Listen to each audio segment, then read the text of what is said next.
If I was to ask you what the most solvable problem facing our society today is, it's not likely that many of you would say climate change. Sure, while the degradation of our planet's natural resources, reliance on devastations to climate-reliant communities, and exponentially rising carbon emissions are all magnanimous issues, what can we actually do about it? Let's face it, reusing 2 plastic bags isn't going to make a dent in the great garbage patch in the Pacific Ocean. And consuming a plant-based diet isn't going to change the fossil fuel-intensive production in the meat industry. Are some of these problems even meant to be solved? You, me, us, we're all just one tiny part of this large planet. In fact, according to a study conducted by the Climate Accountability Institute, just under 100 companies have been responsible for more than 70% of global carbon emissions since 1988. It's a catch-20 situation. You do nothing, and of course, nothing changes. And if you do something, still nothing changes. But if you see, if my grand opening and powerful conviction have worked on you have all just fallen into the trap of climate doomism that so many people, especially young people of our generation, fall into. Climate doomism is the idea that there's no way to prevent the catastrophic effects of climate change. It stems from our hyperfixation on all the climate-related news sources and social media. Think of all those inflated statistics, pessimistic language.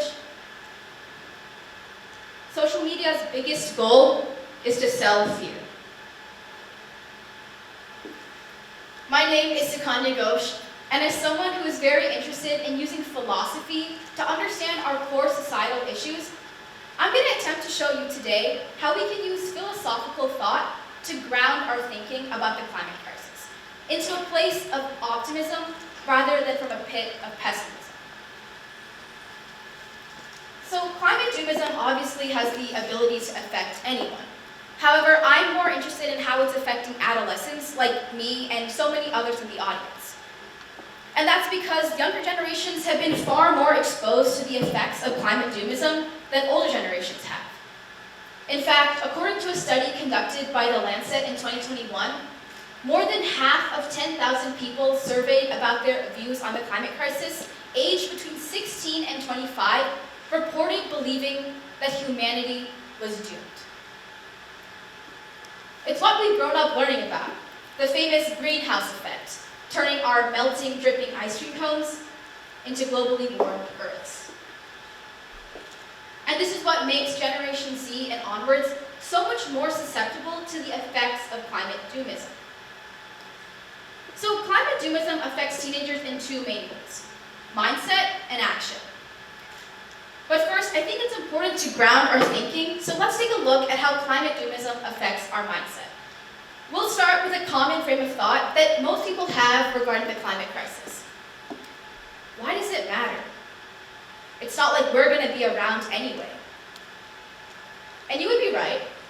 We won't be around in 70 to 80 years from now, but other generations will be. So the question then becomes, should we care about those future generations? And to answer that question, let's take a look at 2 following scenarios. So in the first scenario, let's say that humans don't care about preserving the environment, so we live selfishly.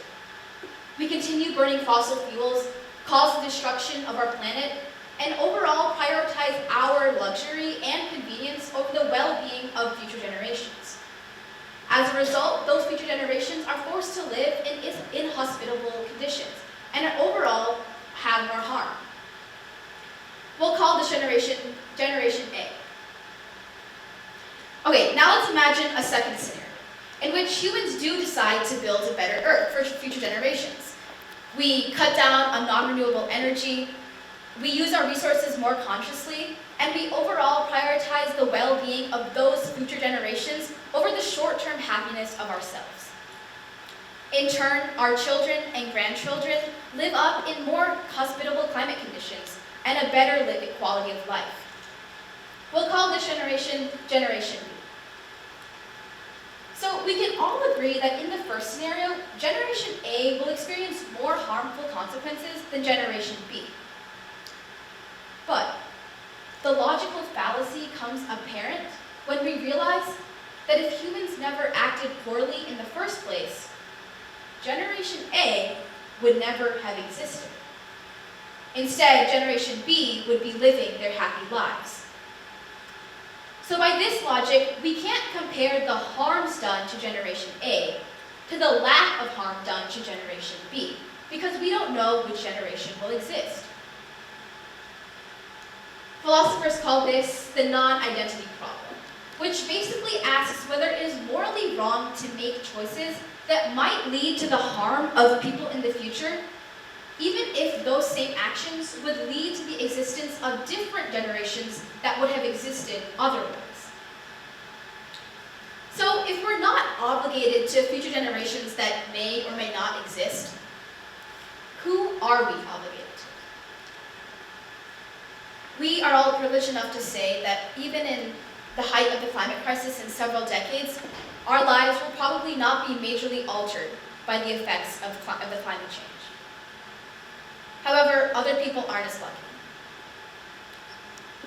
According to the European Parliament, in 2022 alone, 36.2 million people were forcibly displaced from their own home due to the effects of climate-related disasters.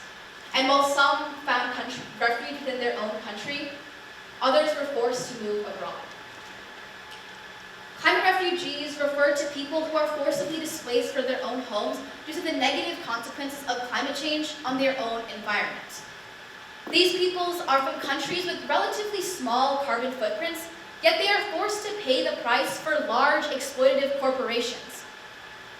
Citizens of these countries don't have the privilege to ignore the effects of climate change like the average American does. And the numbers are only rising. According to the Institute for Economics and Peace, by 2050, it's predicted that 1.2 billion people could become climate refugees. That's 15% of our global population displaced due to climate-related disasters that could have been proactively prevented. These are the people that we must be obligated to. Philosophers describe this as distributive justice theory. Distributive justice refers to the even but different distribution of all harms and benefits to people in a society. In other words, it's a form of equity. Distributive justice demands that we rectify existing inequalities by supporting policies and initiatives that put the welfare of marginalized communities at the forefront.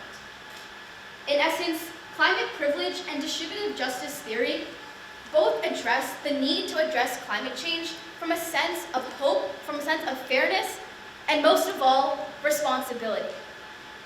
Justice requires that we right the wrongs not only of the present, but of the past too. So now that we know why we must be accountable for the harms of the climate crisis, it's important to know how we must go about doing so. Because fear and apprehension are all valid emotions, and I empathize with that. But it's more important to know how we must act upon these emotions. So let's take a look at how climate doomism is related to action. As we know, social media is oftentimes the biggest contributor to inaction amongst young people. Platforms prioritize sensational and alarming content, which can lead to a barrage of dire climate-related news. This constant exposure to distressing information can leave young users feeling helpless and anxious. When young people are exposed to these issues, it leaves them feeling and plants the seed that even a small act of sustainability will mean nothing if the climate is doomed in the long run. Online debates over contentious and polarizing issues, misinformation, and even climate doomism, climate denialism, can plant the seed which leads to the effects of climate doomism. but we have to nip the seed in the bud. And so the first step into combating climate doomism is recognizing that it comes from an extreme place of privilege. We no longer have the liberty to sit back and debate whether we have the moral obligation to act. We no longer even have the privilege to believe that simply taking shorter showers, recycling a few extra cans, or even using renewable energy-powered appliances in our own homes is going to change the climate crisis. Because the reality is that it won't. Instead, the change that must come out of Generation Z's actions is not through online debates over social media, but direct and concrete policy change. So while the non-identity problem, ideas of climate privilege, and distributive justice theory all tell us why we must be responsible for the harms done to the climate, legislative activism tells us how we should act. We do this through the implementation of grassroots initiatives that operate at the very heart of our own communities. Grassroots initiatives allow us to tackle climate change issues where they matter the most, in our neighborhoods, in our towns, and in our cities. Climate change isn't just a global issue, it's a local one. And when we can redirect our ideas of individual sustainability into policy change, we see real change. When we help, and sure, while grassroots initiatives aren't as successful as directly lobbying against global shareholders who are contributing to the majority of the climate crisis, it's a step in the right direction.